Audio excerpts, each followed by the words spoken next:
Hi, welcome to the newest episode of Sports Talk Central. I'm your host, Deep Mahmood, with my normal co-host Hunter, and today we're going to be talking about Virginia Tech's game yesterday against Old Dominion.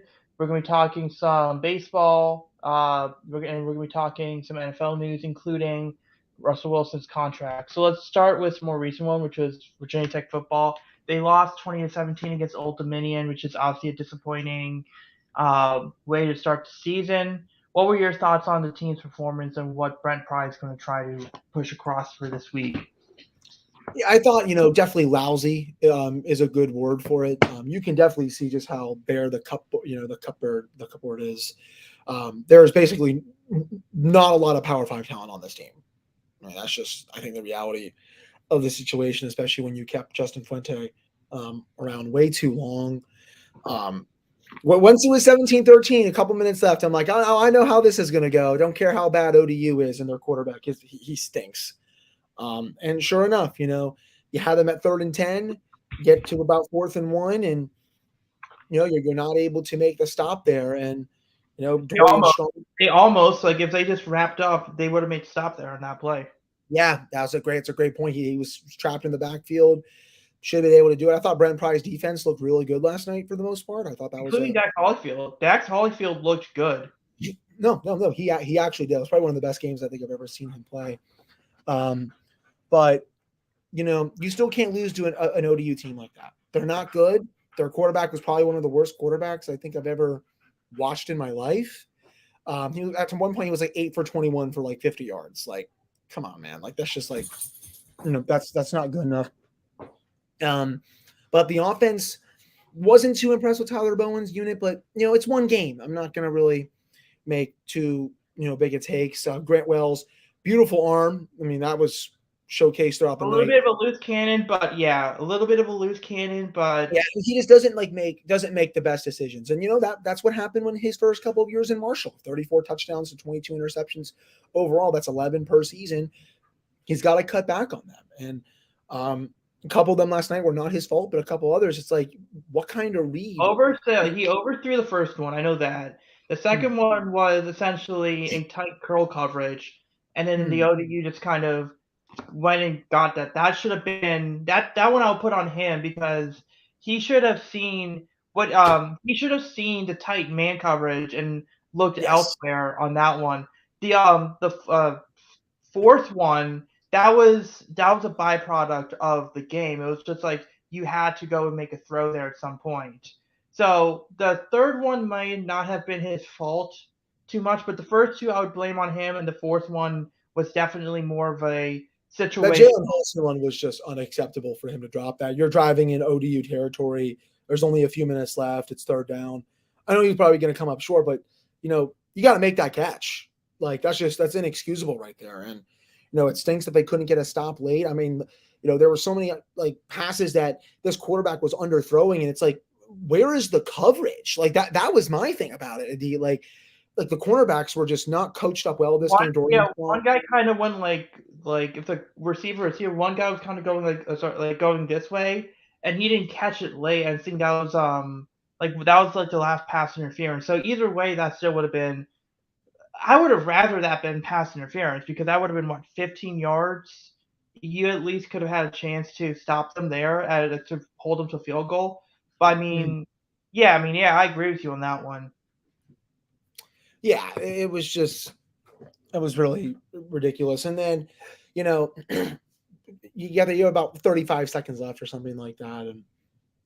And, Grant Wells, I mean, they just couldn't do anything um, on those plays. And, it stinks they couldn't get any field, and it obviously stings to lose. I mean, I'm disappointed because they should beat ODU anytime. I don't care how bad the team is. But, this is also why you don't schedule a team like that to play on the road. And you have to play them probably 8 or 9 more times throughout this deal, which is just really stupid. If you want to play a team like this, they should come to Blacksburg. But, this is going to be a long season. I think realized that coming into this year just because the cupboard is so dry.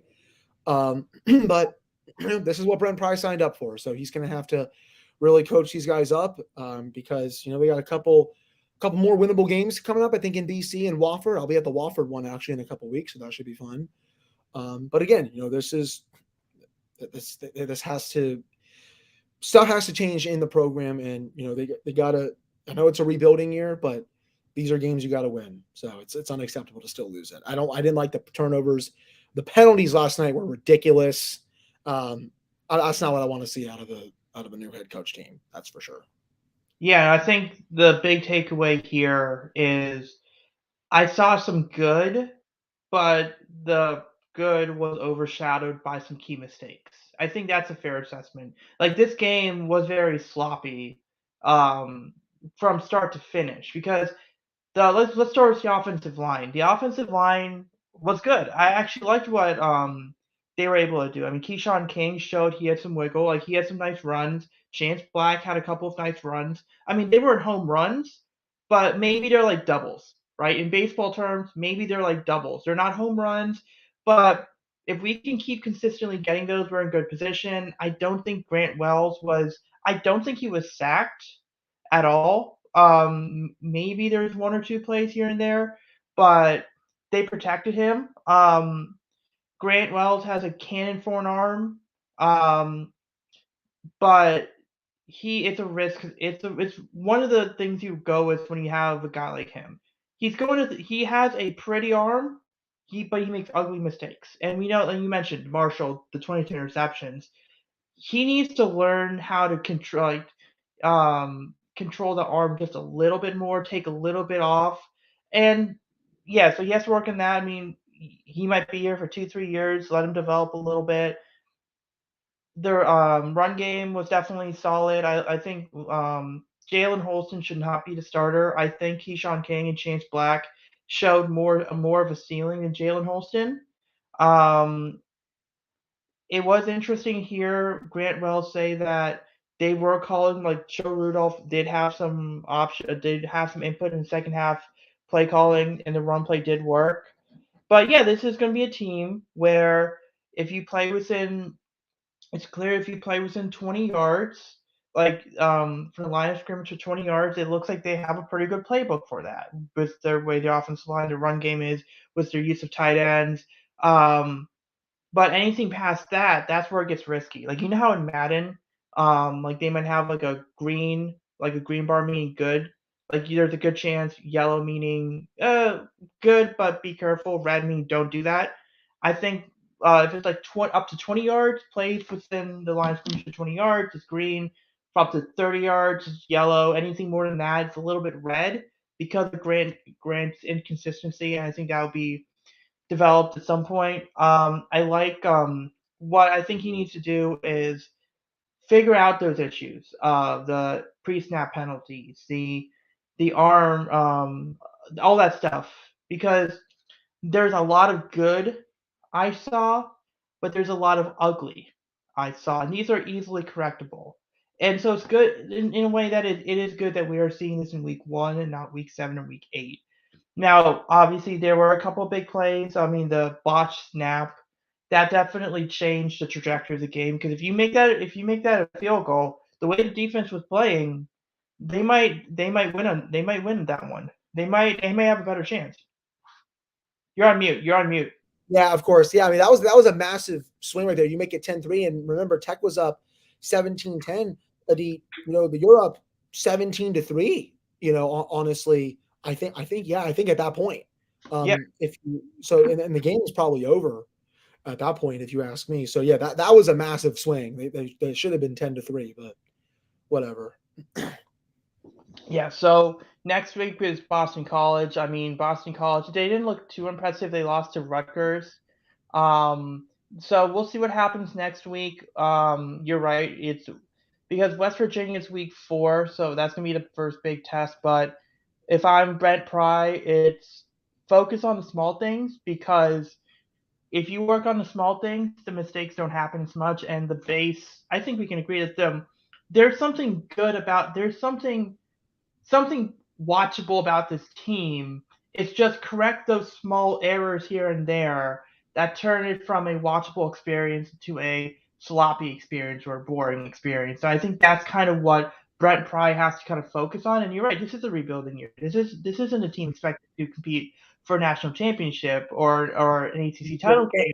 Yeah, maybe not Yeah, even yeah, get yeah. win. But I mean, even then, even with the 12 team playoff, and what were your thoughts on them announcing that? Yeah, that's fun. It's good for the fans, indeed. But we all know there's basically going to be two teams in the championship every year. Yeah. I mean, I don't know what's going to change. But money talks should be a lot of fun. I think four was way too small, but it's all the New Year's Six bowls, which is great. That's going to be a lot of fun. I know the other bowls are going to be meaningless, basically, but this will be fun. I will say that I'm looking forward to it. Sounds like it's 2026, but it could be as early as 2024. So we'll have to see.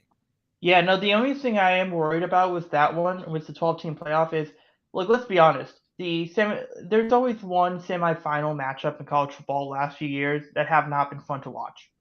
They Mm-hmm. like it's like after the first quarter, like there's always one of those games. My only fear is, are we going to see two or three of those games with the 12 team playoff? And that's the other thing. So the entertainment factor, yes, you do give teams more chances, but let's see if the entertainment factor is still there, because the issue was there's always one unpleasant game last few years, but now with adding more teams, are we going to see two or three of those? And I think that's going to be the bigger thing, though. So this could be good, but this could be good in a way, but this could also hurt because it exposes it even more. So let's talk about MLB news. So for those not covering the MLB, for those not realizing it, um, you would say that the Yankees at the end of the first half, you would say that they were hanging pretty good, right? Yeah, I would say that. He's going to pull up the standings here. That's Okay. August 1st, guys. That's August 1st. 70 and 34. Okay. But notice this 12 and a half games Yep. below, no, ahead of Toronto, 15, 17 and a half, 18. Let me see if I could. September 3rd now. Yeah, no, I'm gonna show you the standings now, and you will notice. Uh, Actually, no, yeah, okay, so this is good. September 2nd. This was after. So you'll notice, and then I'm just kind of go through here. Like you'll see that. Oh, wait a second. Oh, wait a second. No, let's look at September 3rd. Yeah, but if you notice something, if Five you notice five games back. Tampa. So Tampa made up 10 games. I mean, what? Wow. I mean, what's your reaction to the Yankees potentially Yeah, I mean slap? the Yankees just haven't been playing well. They lost two in a row. They've been not the same team down the stretch, and that's not what you want to see from them going into October. One of the teams that is one of the World Series favorites, I think, this year. But it's a new month now, so hopefully they'll be able to play some better baseball going into October. But yeah, definitely right now, not the greatest to say the least. Yeah, no, and I think the biggest problem is with the Yankees is they trade. I mean, they didn't make a lot of good trades. They called up one of their top prospects as Oswald Peraza. Oh yeah, and guess what? They didn't start him yesterday. His first major league at bat came on a ninth inning with two outs when they were already losing 9-0. That was at the drop. That was his first major league at bat, and I think that was one of the biggest things there are. So if you go to a wild card, this is if you go look at the wild card. So right now they're still comfortably in the lead, 598. It's Houston, Yankees, Cleveland. That's typically where that's the divisional winners. Tampa, Seattle, Toronto, and this is amazing. Orioles are right there. The Orioles right there, they got 10 games remaining against Toronto. You got to make up your ground right there. Yeah, so it is really fun to see seeing all these teams. I think that now that we've seen 5 6 months, we are in September. What are your thoughts on adding the additional? Do you think the third wild card team has helped? I think so. I mean, it's made the race a bit more fun. To be honest with you, I like the way it is right now with the wild card series games being not just one game. It's a best of what is it? Best of three now. I'm pretty Yeah, sure. best of three. So yeah, I think this is good for the sport, and it gets everyone's juices flowing, so you don't have to worry about like a one game playoff game to get into the NLDS or the ALDS. Yeah, and then you look at like the National League. I mean, the National League is far apart. Like Atlanta by far is gonna get a home playoff series. San Diego is gonna get a home playoff. San Diego, but then it's like Milwaukee's like 3.5 games behind the last wild card spot, and Baltimore's 1.5. So it's definitely more fun. It definitely disincentivizes tanking because you have an extra chance. But I mean, yeah, this is definitely fun to something to watch for. I mean, it's going to be an exciting race. And look, hey, you have you like the chances are you're either going to see the Mariners make the playoffs for the first time in 21 years, and Yeah, that's awesome. yeah, and well, I mean, it also shows the AL East it's absolutely brutal because literally 4 out of your 5 teams are in the top 7 in Hmm. playoff. Over half of those is from the AL East. So let's talk Orioles and Nationals. I'm gonna talk Orioles first because there's some Yeah. injuries. Yeah, and then we'll talk Nationals. So this is what they've changed. So like they actually now have this is their logo on the team site for September. Like and I think it's Oh. really great. They've leaned into it. They've leaned into the whole like Mhm.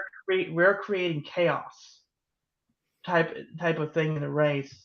Um, but no, like they actually have done they've done a good job. Unlike the Yankees, they did it before the Yankees. They did call up one of the prospects, Gunnar Henderson. But unlike the Yankees, they actually have played him. They played him for multiple games, and um, he's played really well. I mean, his first hit was a 429-foot home run off Tristan McKenzie, who's had a great year on a slider down and in. And that was great. I mean, dude definitely needed a helmet in that first game because if you saw that, he swung so hard that his helmet flew off. Like, Mhm.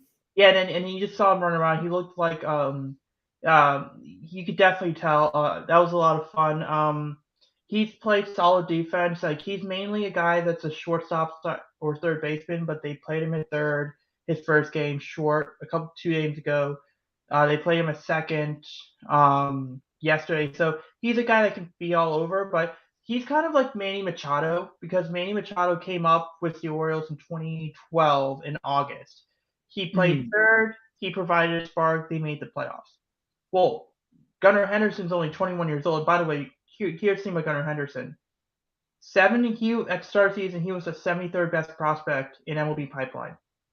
When he was called up, he was the second best prospect in MLB Jeez. pipeline. Jesus. That's how good this guy is. And like his offensive ceiling, like people talk about how good Rutschman is, and he's going to be good. Gunnar Henderson might be better offensively than Adley Rutschman. I mean, the future is coming for Baltimore. The future is now. If they're not a team that you're not scared of, you better be because they have more talent coming up through the pipeline. They've got Colton Cowser, who was the 5th overall pick last year. He got up to AAA. He batted I think around 340, 350 in AA. He's hit the ground running at AAA. He's kind of like an elite contact hitter with 20 home run power. So he's basically a guy that will walk as much as he strikes out, plays solid center field, um, 20 to 25 home run power, and he will hit maybe 290 to 300. Now you have that, and you got Gunnar Henderson, and Rutschman, and Mullins, and like you got all this talent, and then on the pitching staff you have DL Hall came up. Grayson Rodriguez is doing some rehab starts. Kyle Bradish is the third best pitching prospect. I mean, all he's done in the last week was go 8 shutout innings against Houston in Houston, and then follow that up with 7 shutout innings against Cleveland at Cleveland. So he's showing up. Dean Kremer has been solid. Austin Vogt got his ERA down. Like I think when he went to the when he was with the Nationals this year, it was like a 10 ERA. It's at 4.5 now. It dropped to 4.5. Like his Oh, ERA, wow. yeah, Jeez. like he has pitched to a sub 3 ERA. He's pitching today against but he has pitched to a sub-3 ERA with Baltimore, and that kind of shows you like how far they are with analytics. Um, so they're a team to watch out for. They are going to be active in free agency, and if they go, I don't think they're going to go and get a pitcher, but if they go out and get a Correa or Trey Turner, and you put one of those guys or Swanson or Bogarts, you put one of those guys in this lineup with all these prospects, watch out. Like is this team can be this team can sneak up on you. This team can be dominant for the next few years. And I know they were doing a rebuild. They did this through a rebuild. Nationals are currently rebuild. What are your thoughts on the Nationals? They had a walk-off home run for the first time all season this past week. Joey Meneses, oh, I love that guy, man. He just played his way into an everyday role. A And starting pitch record win for the first time in like a month. what was that? Didn't they have like a starter get a Might win? have been Patrick Corbin, to be honest. But they got a walk off. They beat the Oakland A's a couple times. They lost to the Mets last night. It's going to be a painful final month here going into the offseason.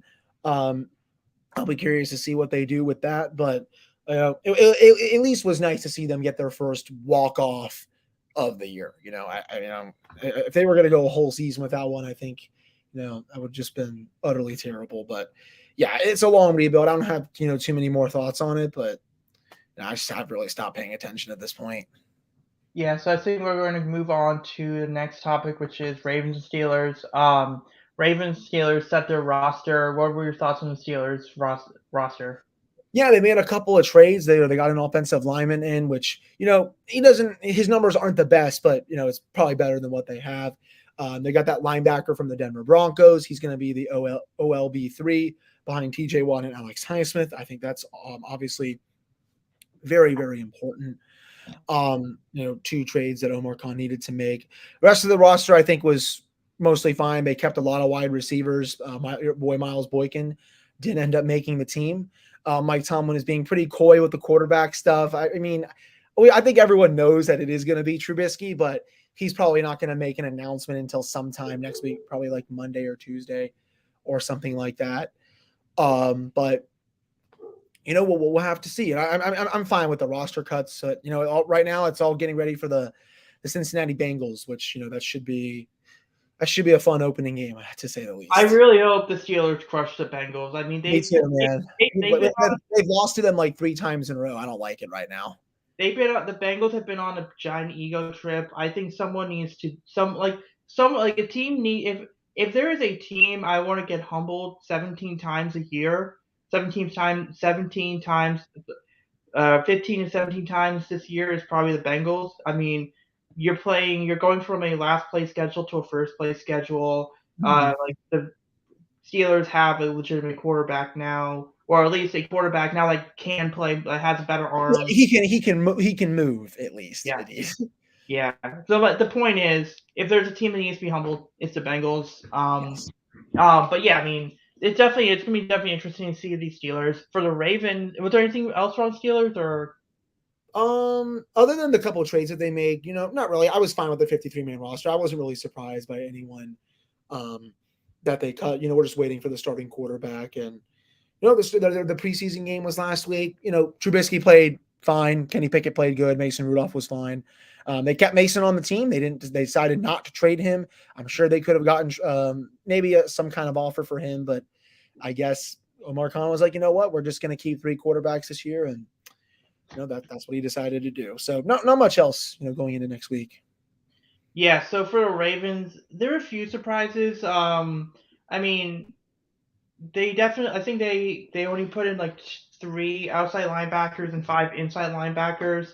So I'm guessing that some of those guys like Malik Harrison or even Patrick Queen, you're going to see them kind of be outside. Be pseudo pass rushers. They went out. They kept 5 receivers, so that's pretty much Bateman, Demarcus Robinson, Prochet, Duvernay, Tyler, Tyler Wallace. So, I mean, they were really keeping 5 receivers, 5 tight ends. That was a little weird, because that's a lot of tight ends to keep, but a lot of that was due to putting Kolar the pup list. I think on injured reserve or pup list. No, injured reserve. So when he's ready to go, Josh Oliver's probably out. I think what that tells me is they're going with the ground and pound, the 2019 bully ball type mentality where they're going to essentially use the athleticism of the tight ends to make life easier, essentially to make the run game better, and then by proxy make life easier for the receivers, including Bateman. I think they're really trying to get Bateman. They're really trying to get Bateman to have a breakout year, and putting Demarcus Robinson on the other side just gives them another option to work with. And the five inside linebackers, I think they're going to try to push them as pass rushers at some point. Um, the corners and safeties, everything else. I mean, it wasn't really a lot of surprises. They kept two quarterbacks, Jackson and Huntley. So there really wasn't a ton. They did beat the Washington Commanders for the 23rd straight preseason win. I really don't care too much about the preseason win streak. I mean, it's great. It shows how much depth you have, but it's not. That's not really a major topic to discuss. So I'm gonna move on to the NFL news, which is pretty much Russell Wilson signed a contract, Mhm. 5 years, 245 million, 165 guaranteed. What are your thoughts on that contract? I mean, I think he's worth it. I mean, he's already done so much throughout his career. Right now, I believe he's in terms of AAV, I believe he's second among all quarterbacks behind Aaron Rodgers for 49 million. Don't know if he's worth that, but I think overall, when you look at the guaranteed money, I think he is worth that kind of stuff. You know, he's been great ever since he came into the league, and the Broncos are serious about winning. I believe he's now tied up for the team for the next 7 years. I think he had 2 Yeah, years left on that contract. So they're going to try to make the playoffs and bring a Super Bowl or two home now that he's there. And again, Adine, I'll throw this to you. Now, the more pressure. There's a week away now from the season. Lamar Jackson still doesn't have a contract. Is he paying attention to that kind of deal, you think? yeah. I think this helps and hurts both Lamar and the Ravens. Helps Lamar and it helps Lamar in the sense that the AAV is going to be around closer to 50, Mm-hmm. which helps Lamar and it helps the Ravens. And I'll explain that in a second. It hurts Lamar because Russell Wilson didn't get fully guaranteed contract. In fact, Russell Wilson, no, sorry, when Deshaun Watson got his contract, we was like, oh, so fully guaranteed, that's going to be somewhat of the norm. And even if it's not fully guaranteed, it's going to be a percentage close to it. And I think we all anticipated that. And Kyler Murray then gets his contract, and it's 70% guaranteed, even though it's the same amount of years and the same amount of money. And you would think, yeah, that makes sense because, well, Kyler Murray probably was negotiating a lot of that contract before Deshaun Watson, so maybe a lot of those numbers were locked in. But you got you got Kyler Murray, who's in his mid 20s, who got 70% guaranteed. You got Deshaun, who's around the same age, maybe a little bit older. Mm-hmm. He's got 100% guaranteed. And then Lamar Jackson is at the same age as those two. So now you have a barometer to work with because one of your peers got 70% guaranteed, and the other one got 100% guaranteed. So Lamar can where he lands, we don't know. Now his situation closer to Kyler because the Browns they burned the bridge with Baker Mayfield. They were told no by Deshaun Watson, and then they had to give 100% guarantee to get Deshaun to Cleveland. Now that's not the situation with Arizona. That's not the situation in Baltimore. So clearly, it's going to be closer. That contract structure is going to be closer to Kyler Murray's. But yet, Lamar has done more than Kyler Murray. So he's going to get. I think when it comes to percentage guaranteed, I think you'll get around 80 to 85. No, sorry, 83 to 87% guaranteed. So you'll kind of split the difference. The second thing is the annual value. Now we know that's 50. It's close to 50 million. So where it helps the Ravens is the Ravens can go to Lamar and say, all right, we can't give you 100% fully guaranteed because maybe Lamar was we don't. And by the way, before that, let me just clear up some things here. That whole Twitter exchange that happened a few days ago, we're only talking 250 million guaranteed, only because someone else suggested that. And then the Mhm. response was, well, the Ravens offered him 250, he wants more, and he was like, no, they didn't offer me 250 million guaranteed. Um so the misconception is he wants 250 million guaranteed. He has never said that. He has never said he wants a fully guaranteed contract. He might prefer it, but he hasn't said that specifically. So that whole Twitter exchange I don't get. Like it was nuts. It was making a mountain out of a molehill. But I think it'll probably be his contract around 50 million, 5 years. That's 5 years, 250.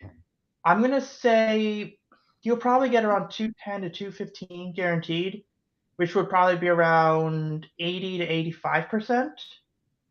I think that's the type of contract he'll sign because the idea would be the Ravens don't fully guarantee the contract, but Lamar gets 50 million a year and he gets to reset the market because also with him, one, he's getting about 210, 215 million guaranteed, where the previous record was about 165. So now if you're Joe Burrow, if you're Justin Herbert, do you now it means you have to get 200 million guaranteed at least. Like you have to at that point, and you have to get over 50 million or close to it. But the Yes. other thing is Lamar has no representation. So I'm going to say this point again. Do you think Joe Burrow's agent is going to say Lamar negotiated $50 million, like let's say 50 million a year, but he doesn't have to give a certain percentage to his agent. So if it's 3%, so let's say that's 1.5 million. Do you think Joe Burrow's agent in that situation is going to say, I want my client to get 51.5 million a He year? might. He might, especially if he has another great season. I could see that. He might be the highest paid quarterback in the league after this year if he Yeah, dominates again. yeah, and then so that's that kind of so if the biggest loser in all of this is going to be the Bengals and it's going to be the Chargers because you got to Yeah. pay your Yep. quarterback, but the double whammy is Lamar doesn't have representation, so Joe Burrow and Justin Herbert's agent, because again it's twofold here, they want an equivalent contract, but so they're going to add the agent's cut to it, but also they don't want if let's say Lamar were to sign 50 million, they don't want players to think they can negotiate these contracts on their own. So now you're talking about self-preservation. So now you're Mhm. talking about I can negotiate. I can still. Hey, here's a reminder. I can negotiate these type of contracts. So I mean, do you think Burrow and Herbert are going to ask for fully guaranteed contracts, or do you think I don't it's know if going to? it'll be fully guaranteed, but it'll be pretty close. I just don't know if they would get it. Also, to be honest with you. Yeah, no one's going to get it. I mean, first of all, if the Bengals owner, I don't think he will pay it. Let's be Yeah. clear. No, the Chiefs owner, maybe. No, not Chiefs. Like Chargers owner, maybe the Chargers owner. Like I think I could see him spending the money, but I don't know if they'll get the contract done. Who knows? Maybe he was waiting on Russell Wilson's contract, and he saw that Russell Wilson made something around 70% of it guaranteed. So maybe he said, "Oh, maybe I'll take 85." Right? Maybe he'll take 90% guaranteed, and maybe that's kind of how it works. And I think if a contract were to get done, I would imagine that the contract gets done around September 8th, September 9th, like that close to the deadline. Hmm. I think because how many times have you seen a deal like this get done? Like if there's a deadline a week before the deadline versus 1 or 2 days before the deadline. Like how often do you see it with a week before? Not a lot, not a ton. Yeah, it's not many. I don't think. So like it's always going to be 11th hour, and I guess it's just all a long way of saying Lamar's contract the confidence I have in Lamar's contract getting done depends on what the Ravens are offering, whether they're offering 200 million guaranteed or if they're not, but also whether Lamar was waiting for Russell Wilson, because if Russell Wilson got 80 or 90% guaranteed, that would change. That would impact how much he's asking for. But seeing what Russell Wilson got, maybe he's like, yeah, I don't think maybe I can ask for more annually and take slightly less percentage, like 90% guaranteed. Mhm. So we'll end. Yeah, so we'll end the show there. We'll come back in 2 weeks from now. We'll recap NFL Week 1. We'll recap the game against Boston College next week, and then we'll preview Week 2 for the NFL, and then we'll take another look at the MLB playoff race and see um, and try to react to those as well. So we'll see you in a couple weeks. Yep, we'll be back in a couple weeks. Have a good one, everyone.